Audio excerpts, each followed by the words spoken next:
నాకు తెలిసిన ఒక ఆయన ఉన్నాడు, చిన్నప్పటి నుంచి పిల్లల్ని ఎంతో కష్టపడి చదివించుకున్నాడు. తిని తినక చాలా ఇబ్బందులు పడుతూ చదివించాడు. మొత్తం మీద అబ్బాయిది ఇంజనీరింగ్ పూర్తయింది, జాబ్ లో జాయిన్ అయ్యాడు. జీతం ఎంత అయ్యా అంటే 8,000. మెల్లిమెల్లిగా కంపెనీలు మారుతున్నాడు, 30,000 అయింది.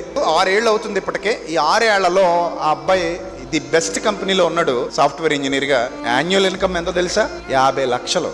నిజం నేను చెప్పేది. వాళ్ళ కళ్ళతో సరిగ్గా ఎప్పుడు ₹1,00,000 చూసిన జీవితాలు కాదు వాళ్ళవి. అంతటి హీనమైన స్థితిలో బతికారు వాళ్ళు. అంత కష్టాలు అనుభవించి కన్నీళ్లు దిగమింగుకుంటూ బిడ్డను చదివించుకున్నాడు. ఇప్పుడు ఆ బిడ్డ మంచి పొజిషన్కి వెళ్ళాడు. సంవత్సరానికి 50 లక్షలు అంటే ఇంకా వాళ్ళ అమ్మ నాన్న కూర్చొని లెక్కెట్టుకోవడమే. ఏమనాలి ఇప్పుడు దాన్ని?